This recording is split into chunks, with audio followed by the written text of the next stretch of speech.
ओम ह्रीं अरहं णमोजिनाणम्। आदरणीय पंडित प्रवर श्री दौलत राम जी साहब पांचवी ढाल में वैराग्य को उत्पन्न करने वाली माताओं के समान 12 भावनाओं का वर्णन कर रही है। और इसी क्रम में पंडित जी साहब ने सर्वप्रथम अनित्य भावना का वर्णन किया। आगे चलते हैं। छंद नंबर 4 में अशरण भावना का वर्णन करते हैं। अशरण, आ मतलब नहीं है, शरण मतलब सहारा, आसरा। इस लोक में, इस संसार में, इस चैतन्य आत्मा को अन्य कोई भी सहारे के रूप में नहीं है। आइए देखते हैं। अशरण भावना का लक्षण। शूर नर खगादीप जीते, मृग ज्यों हरि काल दलेते, मणि मंत्र तंत्र बहु होई, मरते न बचावे कोई। पुनः शूर असुर खगाधिप जीते, मृग ज्यों हरि काल दलेते, मणि मंत्र तंत्र बहु होई, मरते न बचावे कोई। शूर अर्थात इंद्र, जो स्वर्गों में रहने वाले देवता हैं उन्हें कहते हैं शूर। और जो भवनात्रिक के देवता हैं उन्हें कहते हैं असुर। नासुराः इति असुराः, जो देव तो हैं लेकिन सुर नहीं है उन्हें कहते हैं असुर। तो असुर मतलब नागेंद्र या भवनात्रिक देव, उनके जो स्वामी हैं। फिर खगाधिप, ये धिप शब्द सबके साथ लगा दें। धिप मतलब होता है अधिपति, राजा। खगाधिप, खग मतलब होता है, खा मतलब होता है आकाश, और गा मतलब होता है गमन करने वाला।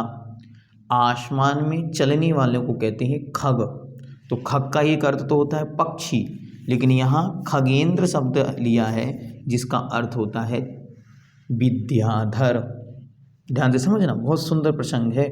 कहते हैं चाहे देवता हो, चाहे भवनात्रिक देवों में नागेंद्र आदि के देव हों, चाहे खगाधिप अर्थात विद्याधर हो, जेते जे जो हैं, ते उन सब को, मृग अर्थात हिरण्य को, हरि हरि अर्थात सिंह के, ज्यों मतलब जैसे, काल अर्थात मौत, दले नष्ट कर देती है। चाहे स्वधर्मी इंद्र सहित स्वर्गों के इंद्र हो, चाहे भवनवासी देवों के इंद्र हो, चाहे भवनात्रिकों के इंद्र हो, और चाहे विद्याधर आदि के इंद्र हों, इन सब को भी जैसे सिंह मृग को अर्थात हिरणों को दल देता है, मार देता है, पकड़ लेता है, वैसे ही मृत्यु इन सब को मार देती है, छोड़ती नहीं। मणि अर्थात चिंतामणि आदिक मणियाँ, मंत्र बड़ी बड़ी रक्षा मंत्र, और तंत्र जादू टोने टोटके आदि बहु होई बहुत हैं। पय पर मरते न बचावे कोई, मरण के समय मरते हुए जीव को कोई भी न बचावे, नहीं बचा सकता। कितनी अद्भुत पंक्ति है। पहले कहा यहाँ कोई भी नित्य नहीं है, मृत्यु सबकी निश्चित है। जो आया है वो नियम से मृतक होगा, मरण को प्राप्त होगा। अब उसी में आगे कहते हैं कि जो जो यहाँ है वो ये ना सोचे कि मरण समय कोई सहारा मिल जाएगा। सबको ऐसा लगता है कि अंत समय कोई तो किसी रूप में सहारा देने वाला हो, कोई तो अंत में किसी रूप में कुछ तो सहायता करेगा। तो उसके लिए कहते हैं कि यहाँ देव, राक्षस, चक्रवर्ती अथवा चाहे कोई भी क्यों ना हो, वे सब मृत्यु के द्वारा वैसे ही नाश को प्राप्त हो जाते हैं जैसे हिरण सिंह के द्वारा नष्ट हो जाते हैं। अरे हिरण चाहे कितना भी तेज दौड़ता हो, कितना भी शक्तिशाली हो, लेकिन वह सिंह के आगे बच नहीं पाता। वैसे ही कोई कितना भी सामर्थ्यवान पुरुष हो, यहाँ काल के आगे बच नहीं सकता। काल मतलब मृत्यु, मौत।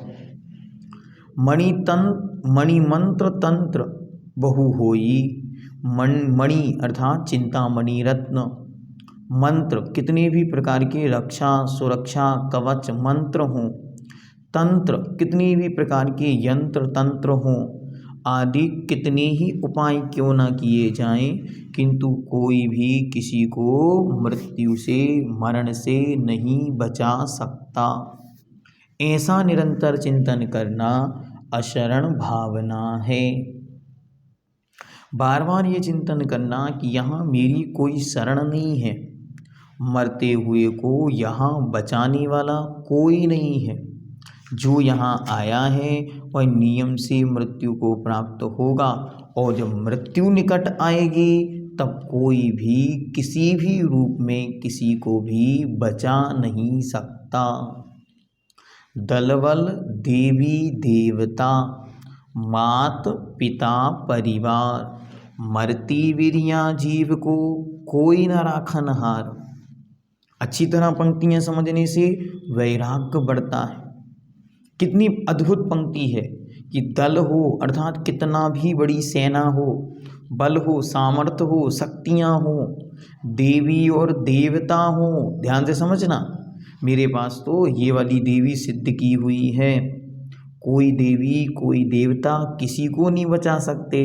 सत्य तो यह है कि देवी देवता को भी कोई मृत्यु से नहीं बचा सकता। क्या कह रहे हैं? हमको क्या लग रहा है, भ्रम है कि कोई देवी देवता हमारी रक्षा कर देंगे। वास्तविकता तो यह है कि देवी देवता की भी मृत्यु होती है। जब वे ही नहीं बच सकते तो वे हमें क्या बचाएंगे। इसलिए मृत्यु एक ऐसा ध्रुव सत्य है जिसके विषय में सारा संसार भ्रमित है। सारे संसार को ऐसा लगता है कि बस सब कुछ जो होना है वो हो जाए, लेकिन मैं मरूं ना, बस कुछ उपाय होकर मेरी मृत्यु टल जाए। इसके लिए दुनिया में सारे के सारे प्रक्रिया करने को तैयार रहते हैं। चाहे माता हो, चाहे पिता हो, चाहे परिजन हो, कोई भी मरती बिरिया, बिरिया मतलब होता है समय, मरते समय किसी को कोई भी राखनहार मतलब रखने वाला, रक्षा करने वाला, बचाने वाला नहीं है। चाहे आप कितने भी अंदर जमीन में प्रवेश कर जाएं, कितने भी रक्षा सुरक्षा कवचों के अंदर प्रविष्ट हो जाएं, दुनिया के किसी भी मंदिर, तीर्थ, मठ या किन्हीं अन्य स्थानों पर जाकर ठहर जाएं, लेकिन मृत्यु से किसी की रक्षा कोई नहीं कर सकता। जो जो जीव अपनी मृत्यु से बचने के लिए जितने भी प्रयोग करना चाहें वे सब करते हैं, लेकिन बचते समय कोई बचाने वाला नहीं। कितना भी बड़ा मंत्र है, साधनाएं हैं, यंत्र करे, तंत्र प्रयोग करे, लेकिन बचाने वाला कोई नहीं। ये पंक्ति आपको अपने जीवन में अपने पास लिख के रख लेनी चाहिए। क्या? मणिमंत्र तंत्र बहु होई, मरते न बचावे कोई। कितने भी मंत्र तंत्र यंत्र हैं, लेकिन मृत्यु से कोई नहीं बचा सकता। तो फिर क्या होगा? फिर हम कभी भी जीवन में मिथ्यात्व की ओर नहीं देखेंगे। हमको ऐसा लगता है दुनिया का कोई भी देवी देवता, कोई कलश, कोई मंत्र, कोई यंत्र, कोई तंत्र, कोई श्रीफल, कोई गंडा, कोई तावीज, कोई राख, भभूत, गंडा, हाथ में बांधने वाले ब्रासलेट, टीका, तिलक, कुछ तो बचा ले। बस अंत समय सबको बचने की चेष्टा लगती। दुनिया में कोई भी मंत्र किसी को बचा नहीं सकता, कोई भी मंत्र है। मृत्यु जब निकट आएगी तो उसकी रक्षा के लिए कोई उपाय नहीं। अब बहुत सारे लोगों को लगता है कि वे मिथ्यात्वी देवी देवता या जिनकी मैं उपासना करता हूँ वे मेरी रक्षा कर देंगे। तो मैं आपसे पूछता हूँ, जब कोरोना काल आया और लाखों लाखों जीव मर रहे थे, तब ये सब मंत्र तांत्रिक मांत्रिक देवी देवता कहाँ सो रहे थे? कोई नहीं आया। क्यों नहीं आया? अरे कहाँ थे? मैं आप लोगों से पूछता हूँ, आपको जिन देवी देवताओं पे भरोसा है, विश्वास है, इसके ऊपर भरते हैं, उसके ऊपर चढ़ते हैं, इन दरबारों में आते हैं, उनके पास जाओ, उनसे पूछो, क्यों भाई जब कोरोना आया था तुम लोग कहाँ थे? कोई कुछ नहीं बोलेगा, सब चुप हैं। क्यों? जब कोरोना आया सबके मंत्र तंत्र यंत्र तावीज गंडा सब फेल हो गए, कोई प्रयोग नहीं चला। क्यों नहीं चला? अरे बड़े बड़े ज्योतिषी, बड़े बड़े तांत्रिक मांत्रिक दुनिया की रक्षा की बातें करते थे, वे उस कोरोना में काल कलवित हो गए। काल जब मृत्यु उन्हें समाप्त कर गई तो हमारा क्या होगा? फिर हम किसके सहारे हैं? फिर हम क्यों ये सोचते हैं कि कोई तो आएगा जो हमें बचा ले? हमारी कुल देवी कुल देवता, कोई यक्ष क्षेत्रपाल, कोई पद्मावती या अन्य कोई देवी देवता, किन्हीं की भी यदि हमें श्रद्धा है, हम अच्छी तरह आपसे कहते उनके पास जाओ, उनसे पूछो कि जब कोरोना काल था लाखों लाखों लोग मरे, आप सब कहाँ थे? और वो जो उत्तर दें वो उत्तर आप मीडिया के सामने आके करोड़ों लाखों लोगों के सामने बोलो, आपके भक्त बढ़ेंगे। क्यों? क्योंकि सत्य ध्रुव सत्य ये है कि यहाँ पर कोई भी किसी की रक्षा करने वाला नहीं है। 12 भावना जो कार्तिकीय अनुपेक्षा में लिखी गई, उसमें अशरण भावना की टीका करते हुए सुभचंद आचार्य ने शब्द लिखे जो मैंने आपके सामने बोले। उन्होंने लिखा, कोई भी यक्ष यक्षिणी, कोई भी भूत पिशाच शक्तियाँ, कोई भी किसी के लिए शरण नहीं होती। अंतिम शरण सारी संसार की है तो मृत्यु है। इससे अच्छी और इससे गारंटेड शरण कहीं नहीं होती। अच्छी तरह ये समझना है, इससे हमारे अंतरंग का जो मिथ्यात्व डर है वो डर समाप्त होगा। सबसे पहले निर्भय बनना होता है अंतरंग से। हम सबको एक डर है मरने का, अगर हम मर गए तो, और मरण में कारण कुछ भी बन सकता है, और कुछ भी कारण, हम बस कारण को टालने में ही अपना जीवन का सब कुछ लगाने को तैयार हैं कि वो कारण टल जाए और हम बच जाएं।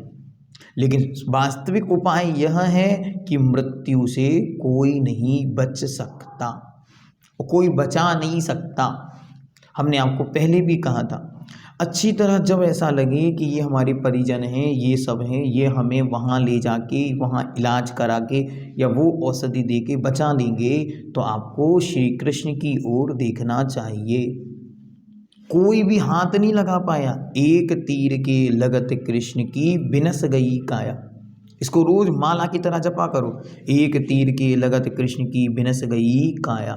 जब एक तीर के लगने से उनके शरीर विनस गए जो कैसे थे, जिनके शरीर पर कभी रोग नहीं होता, जिनके शरीर में कोई बीमारी कोई परेशानी बाधाएं उत्पन्न नहीं होती, जब वो मृत्यु को प्राप्त हो गए तो हम और आप कौन सी चीज़ हैं?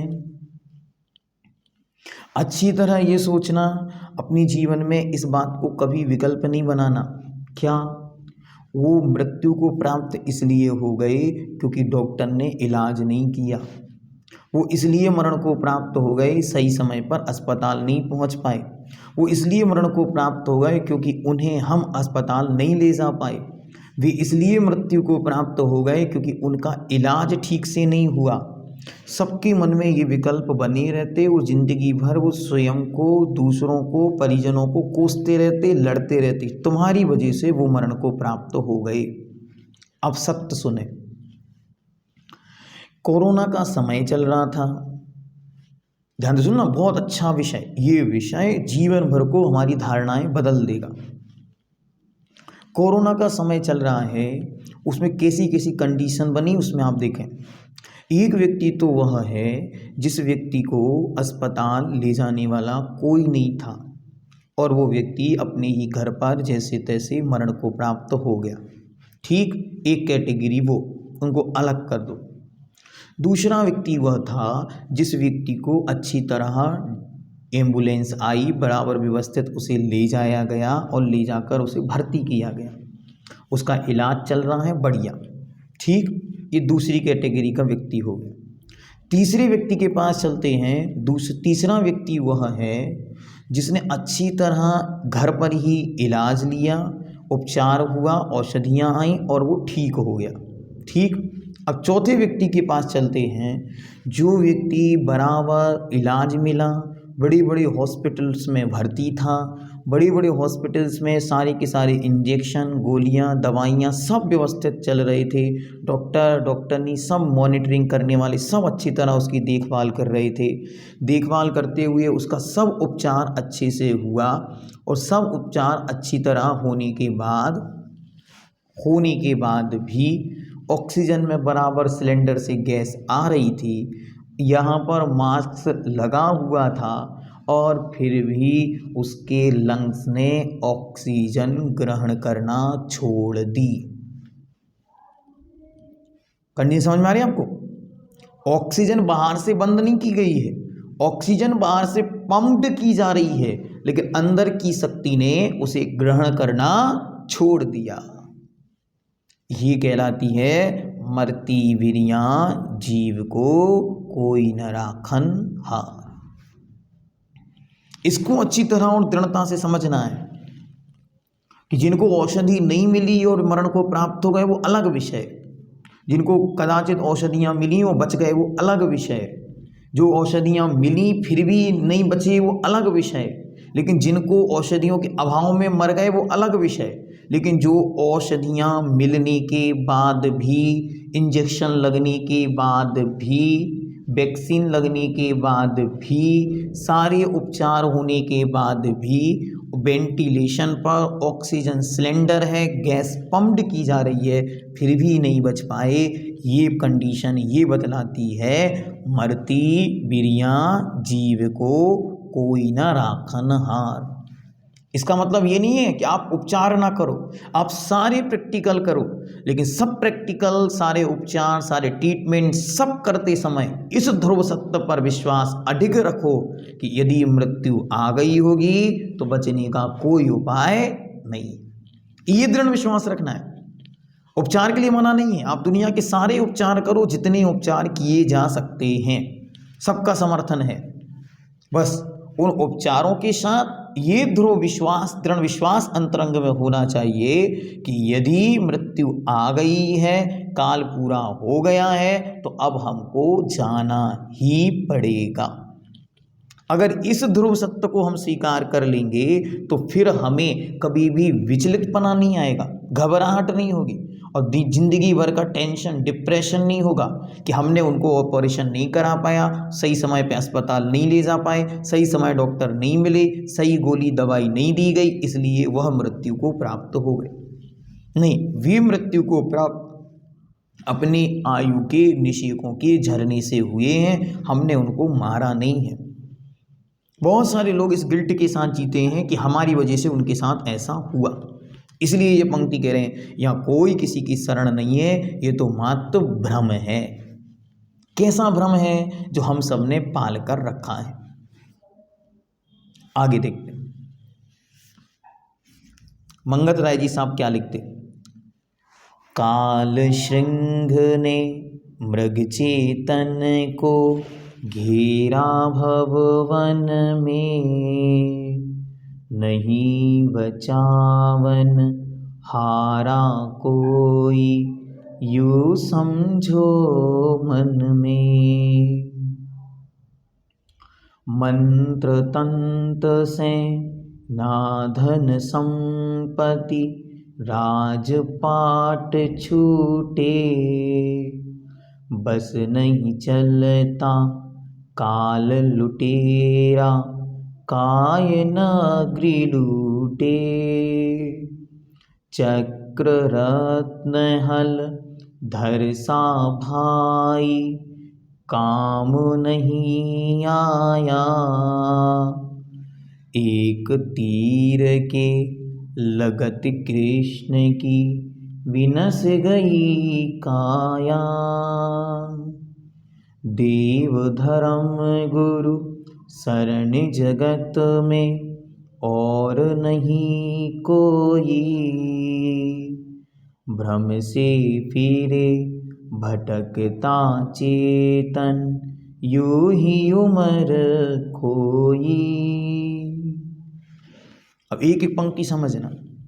काल सिंह ने मृग चेतन को, अरे काल रूपी सिंह अर्थात मृत्यु रूपी शेर ने मृग हिरण रूपी चेतना को घेरा, भववन में संसार रूपी जंगल में घेर लिया है। चारों तरफ सिंह आ गए हैं और हिरण अकेला है। अब बचाने वाला कौन है? नहीं बचावन कूरा नहीं बचावन हारा कोई, यूं समझो मन में। अब मन को अच्छी तरह ये समझा दो, यदि आयु के निषेक बचे होंगे तो बचोगे, वरना मरना निश्चित है। तो क्या होगा? मन संकल्पित तो होगा किसके लिए? समाधि मरण के लिए। मन बनेगा, उत्साहित तो होगा कि अब देह छोड़नी ही है, मैं अगले शरीर की ओर अच्छी तरह विदा लूं। वहाँ राग रंग की कोई अपेक्षा नहीं रहेगी, वहाँ एक निश्चिंतता होगी, वहाँ एक दृढ़ता होगी कि जैसे हमने जीवन एक साहसी बनकर जिया है, वैसे हमारी मृत्यु भी साहसपूर्वक हो। मरते समय लोगों की स्थिति क्या होती है? चिल्लाते हैं, तड़पते हैं, कांपते हैं और दुनिया की औषधियाँ पुत्र मित्रों के लिए चिल्लाते, कोई तो आ जाए और हमें बचा ले। पैर पटकते, हाथ पटकते, लेकिन बचाने वाला कोई नहीं। यूँ समझो मन में, अपने मन को अच्छी तरह समझाओ। क्या समझाओ? कि तन मंत्र तंत्र सेना धन संपत्ति राजपाट छूटे। अरे बस नहीं चलता, न काल लुटेरा काय नगरी लूटे, सब छूट जाता है यहाँ पे। और उन पर हम कितना भी बस चलाएं, लेकिन कोई बस नहीं चलता। और अंत में ये काल रूपी मृत्यु रूपी लुटेरे ये काया रूपी नगरी को लूट कर ले जाते। कितना भी प्रयास करे, मंत्र भी छूटेंगे जिनकी हम आराधना करते हैं, तंत्र छूटेंगे, सारी विधियां क्रियाएं सब छूट जाएंगी, धन रुपया पैसा छूटेगा, संपत्ति छूटेगी, राज पाट छूटे, नाम पद प्रसिद्धि रिश्तेदारी नाते जिनके पीछे हमने हजारों कषाएं बांध कर रखी, जिनके पीछे हम जीवन भर राग द्वेष करते रहे, वे सब यहाँ छूटेंगे। और इनसे बढ़कर काय नगरी लूटे, ये काय रूपी देह रूपी शरीर रूपी नगर भी मृत्यु रूपी लुटेरे लूट कर ले जाएंगे और आप सामने खड़े होकर देखते रहेंगे। आगे आगे अपनी अर्थी के गीत में गाता चलो, अरिहंत नाम सत्य है और सिद्ध नाम सत्य है। अपनी आंखों के सामने आपको दिखेगा सब कुछ। क्यों? क्योंकि आप तो आत्मा हो, वहां उपस्थित रहकर देख सकते हो। क्या आराम से जागृति पूर्वक विवेक पूर्वक आप अच्छी तरह अगर देव योनि में चले गए तो आंखें बंद करके देखो कहाँ से आए हो, तुरंत दिखे बोलेगा हम तो दिल्ली से आए हैं। दिल्ली में कहाँ रहते थे? उत्तम नगर में रहते थे। कहाँ है उत्तम नगर वाले? देखेंगे उत्तम नगर में रहते थे, इस नंबर फ्लैट में, इस नंबर कॉलोनी में, इस नंबर गली में हमारा मकान था। वहाँ क्या चल रहा है? वहाँ देखो, जो जीवन में कभी बोलने नहीं आए वो अब हमको पानी पिला रहे हैं, उठ जाओ। क्या? जो जीवन में कभी हमसे मिलने नहीं आए वो लोग आज आंसू बहा रहे हैं। जो लोग कभी जीवन में दो अच्छे शब्द ना बोल पाए, वे घंटों से हमारी प्रशंसा में श्रद्धांजलि सभा मना रहे हैं। और जिनने कभी हमें एक रसगुल्ला नहीं खिलाया, वे मिठाइयाँ बांट रहे हैं। जो कभी एक चादर लाकर नहीं दी, वे कफन पर कफन उड़ाए जा रहे हैं, चादर पर चादर उड़ाई जा रही हैं। एक दूसरे को न जाने कितना सम्मान दिया जा रहा है। अरे ये सब जीते जी दे देते तो हम मरते ही क्यों? क्या प्रश्न पूछा? वो आत्मा पूछ रही उनसे कि भाई ये सब जीते जी दे देते तो हम मरते ही क्यों? अभी थोड़े दिन और तुम्हारे साथ रहते। लेकिन ये सब जीते जी किसी ने नहीं दिया, इसलिए लगता है जीवन से अच्छी मृत्यु है। प्रश्न पूछते हैं कि जीवन से अच्छी मृत्यु है, क्योंकि मृत्यु के बाद इतना कुछ मिला जो जीवन हमें कभी ना दे पाया। इसलिए ये सब इसीलिए लगता है कि सब कोई, चाहे राजा हो, चाहे रंक हो, चाहे फ़कीर हो, चाहे अमीर हो, सब मृत्यु की ओर बढ़ते हैं, क्योंकि उन्हें पता जीवन से ज़्यादा आनंद मृत्यु में है। मृत्यु के बाद पता चलेगा कि कितने लोगों की आंखों में आंसू हैं, कितने लोग रोते हैं, कितने प्रशंसा करते हैं। अभी कोई नहीं आ रहा मिलने, मर जाएंगे तो हो सकता है मेरी देह को जलाने लोग आ जाएं, इसलिए मैं मर के दिखाऊं तो लोग जरूर आएंगे। ये चीज़ें बतलाती हैं कि मंत्र, तंत्र, यंत्र, सेना, धन, संपत्ति, राज, पाट, रुपया, पुत्र, पुत्री, मित्र, शत्रु, घर, पत्नी, सब यही छूट जाएंगे। कोई भी साथ जाने को तैयार नहीं, एक भी व्यक्ति, एक भी वस्तु साथ नहीं जा रही है, सब यहाँ छूटेंगे। तो हमें क्या विचार करना, हमें ये विचार करना हम इनमें राग रंग करके अपनी कषाएं ना बढ़ाएं, हम इनमें उलझकर पापों में ना डूब जाएं, हम इन सब के साथ रहें, बहुत अच्छी तरह रहें। लेकिन हमें ये ध्यान रखना है यहाँ पर हमारी शरण कोई नहीं है, हमारी शरण तो है कौन, निज आत्मा। अभी आगे बता दो, ये पंक्ति तो लिख लो अपने पास कि एक तीर के लगत कृष्ण की विनस गई काया। देखो क्या कहते हैं, चक्र रत्न हलधर सा भाई काम नहीं आया। अरे जिनके पास चक्र रत्न था, उस चक्र रत्न की सेवा करने वाले हजारों देवी देवता थे। पढ़ो आप आदि पुराण में, हरिवंश पुराण में कि चक्रवर्ती का और नारायणों का वैभव क्या होता है। जिसकी सेवा करने वाले हजारों हजारों देवी देवता थे, उस जीव की रक्षा करने वाला कोई नहीं रहा। जिसके रत्नों की रक्षा, मतलब जिसके नौकरों की भी जो नौकरी करने आते थे, वो देवी देवता उसकी भी रक्षा करने में सक्षम नहीं रहे। हलधर सा भाई जो काम बलभद्र था, ऐसा बलराम जैसा सगा भाई काम नहीं आया। और एक तीर के लगत कृष्ण की विनस गई काया। ये पंक्ति इतनी महत्वपूर्ण है। बहुत सारे लोग हैं जिन्होंने शायद ये पद्म पुराण, हरिवंश पुराण आदि का अध्ययन नहीं किया, तो वे लोग सोचते होंगे कि ये क्या कह रहे हैं, एक तीर के लगत कृष्ण की विनस गई काया। तो सुनो, जब सारी द्वारिका जल गई और नारायण श्री कृष्ण और बलभद्र बस दोनों बचे, बलराम जिनको बोलते हैं, उनको हलधर उनकी उपाधि है, तो वे वहाँ से चले आ गए, जंगल की ओर जा रहे थे। जंगल में एक जगह पर उन्हें बहुत तेज प्यास की वेदना सताती नारायण को, और नारायण कहते हैं बलभद्र से कि स्वामी मुझे पानी चाहिए। वो कहते हैं मैं देख कर लाता हूँ, और वो वहाँ पर लेट जाते हैं। श्री कृष्ण लेटे हैं, बलराम पानी लेने गए। ध्यान दे देंगे ना, पुण्य पाप का खेल दिखा रहे हैं। और वो यहाँ से गए वहाँ पर, वो वहाँ पर पानी भर रहे थे, पानी भर के लाने की प्रयास कर रहे हैं, लेकिन कुछ मिल नहीं रहा है। तो दोना पत्तल पत्ते इकट्ठे कर रहे हैं, उसका दोना बना रहे हैं, यहाँ दोने भाव चल रहे हैं, और वहाँ पर नारायण विश्राम कर रहे थे। नारायण के पैर पर चिन्ह पर एक हिरण का चिन्ह बना हुआ है, और उनकी पीले कलर की धोती यूं उड़ रही है। और वहां से सामने से जरत कुमार, उनका सगा भाई, अच्छी तरह देखना, उनका ही परिवार का वंशज, उन्हीं के कुल का व्यक्ति, और वहां पर घूम रहा है क्या बनकर, भील बनकर। क्यों, किसी ने उसको बतलाया। किसने बताया, भगवान नेमिनाथ के उपदेश में ऐसा खिरा, तो किसी ने उससे कहा कि तुम श्री कृष्ण की मृत्यु का कारण बनोगे, इसलिए तुम घर से बाहर निकल जाओ। और उसे जंगलों में छोड़ दिया गया। वही भील बनकर नियोग बसात वहां आया, और श्री कृष्ण उसके सामने लेटे हुए हैं, और दूर से बस उनके पैर का वो हिरण का चिन्ह और वो पीले कलर का रंग का हिलता हुआ दुपट्टा दिख रहा है। उसे लग रहा है ये हिरण का कान है, और उसने तीर उठाकर और छोड़ दिया। जैसे तीर जाकर उन्हें लगा, और उनके मुख में से निकला पानी। बस इतनी सी उनकी कहानी। और वहां से शरद कुमार आता है, देखता है क्या हो गया, मैंने किसको मार दिया। देखता है मैंने नारायण को ही हत्या कर दी। तो जब नारायण के साथ ये घटना घट गई, तो हम और इंसान सामान्य जीवों के साथ क्या हो सकता है, इसको समझो और इस पंक्ति को लिख लो कि एक तीर के लगत कृष्ण की विनस गई काया। जब एक तीर के लगने से श्री कृष्ण जैसे जीव स्वयं को नहीं बचा पाए, उनके भाई नहीं बचा पाए, उनके रत्न उनकी रक्षा नहीं कर पाए, उनका पुण्य उनकी रक्षा नहीं कर पाया, तो मृत्यु के उपस्थित होने पर कोई भी किसी की भी रक्षा नहीं कर सकता। इसलिए जितना बने उतना करो, लेकिन करने के बाद जब सब कुछ हो जाए उसके बाद हाथ जोड़कर यही कहना, जो हो सकता था वो हुआ, अब इसके आगे हम कुछ नहीं कर सकते।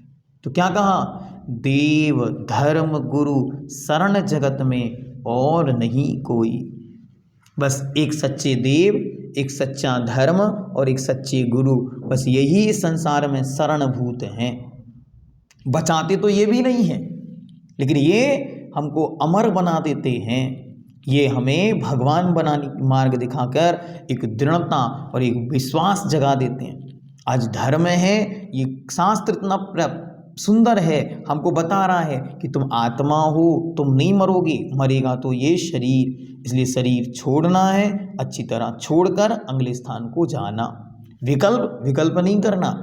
अगर हम मृत्यु को नहीं जीत सकते भाई, तो इस जैन धर्म में जन्म लेने का कोई फायदा नहीं। जैन व्यक्ति तो वही है जो मृत्यु को स्वीकार कर सकता है, क्योंकि जीवन को सब स्वीकार करते हैं, मृत्यु को एकमात्र जिन शासन स्वीकार करता है। जीवन की चर्चाएं तो दुनिया में होती हैं, अच्छी अच्छी बातें करो, बहुत अच्छी लगती हैं, लेकिन मृत्यु की बातें हों तो लोग डरने लगते, घबराने लगते, ये क्या बातें चल रही हैं। आज की क्लास सुन के बहुत सारे लोग सुन रहे होंगे, सोच रहे होंगे ये कहाँ की बातें कर रहे हैं, मारने की बातें कर रहे हैं ये तो, और बार बार कह रहे हैं कि मरते समय कोई नहीं बचाएगा।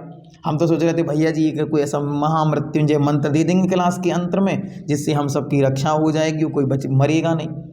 इसलिए तो ये कह रहे हैं कि मणिमंत्र तंत्र बहु होई, मरते न बचावे कोई, मृत्यु से कोई नहीं बचा सकता। इसलिए विश्वासशील बनना, इसलिए धर्म देव और गुरु इनकी शरण में जाकर और इनसे भावना भाव कि हमें वह जिसकी मृत्यु नहीं होती उसका मार्ग दिखला दो। भगवान से ये मत कहो कि भगवान हमारी मृत्यु कभी ना हो, बल्कि ये भावना भाव कि हे भगवान जब मेरी मृत्यु हो तो तेरा नाम मेरे ओंठों पर हो।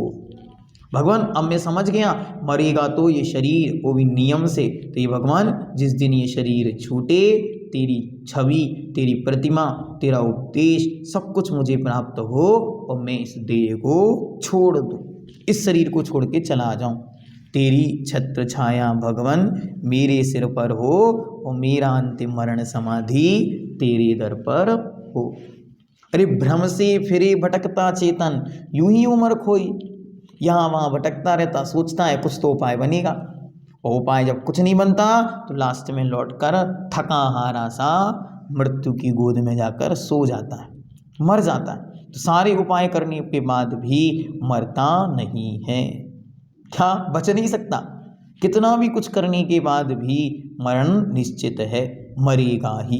इसलिए मृत्यु जब आए उसके पूर्व अच्छी तरह हमें ये दृढ़ विश्वास हो जाए कि मरना निश्चित है, किसका, शरीर का, और आत्मा अजर अमर है, वो मरती नहीं है, वो अजन्मी है, इसलिए उसकी मृत्यु नहीं होती। इसलिए मैं कल भी था, आज भी हूँ और आगे भी रहूँगा। ये ध्रुव सत्य जानना ही असरण भावना है। न शरणम इति असरणम, यहाँ कोई किसी की शरण नहीं है। इसलिए माताओं जब जीवन में कोई ऐसा वो समय आए तो मायके शरणम गच्छामि, क्या भैया शरणम गच्छामि और भाभी शरणम गच्छामि, ऐसा मत करो, यहाँ वहाँ मत भटको, बल्कि अपने पुण्य की साक्षी में जाकर और अच्छी तरह मणिमंत्र तंत्र बहु होई, मरथे न बचावे कोई। दलबल देवी देवता मात पिता परिवार, और मरती विनिया जीव को कोई न राखन हा। और एक पंक्ति और अंत में, चक्र रत्न हलधर सा भाई काम नहीं आया, और एक तीर के लगत कृष्ण की बिनस गई काया। ये पंक्ति आपको इतना मजबूत बना देगी कि दुनिया में फिर आप किसी से भी डरेंगे नहीं, कि जब नारायण को बचाने वाला कोई नहीं तो हमें बचाने वाला कौन। और हम आपसे हमेशा कहते, आप 5-10 मिनट रोज बैठो और बैठकर कोरोना का चिंतन करो कि कोरोना के समय में क्या क्या हुआ, आपको पूरी चीज़ें मिल जाएंगी। कोरोना का चिंतन करो, मतलब आचरण भावना से बड़ी भावना दुनिया में कोई नहीं। देखो, अरबों खरबों की संपत्ति थी, सगे बेटे भी पानी देने को तैयार नहीं। इसे बोलते हैं अशरण भावना। अरे जो ये सोचता था जब मैं मरूंगा तब लाखों लाखों लोग रोएंगे, उसकी मृत्यु पर अग्नि संस्कार देने को कोई नहीं आया और उसके शरीर को यूं जला दिया। कहाँ जला दिया किसी को नहीं पता। ये क्या है? अशरण भावना। इसलिए कोरोना का चिंतन करने से हमारे अंदर दृढ़ता आएगी कि ऐसा समय यदि आए तो भी हम दृढ़ बने और मजबूती के साथ अपने जीवन का निर्वाह करें।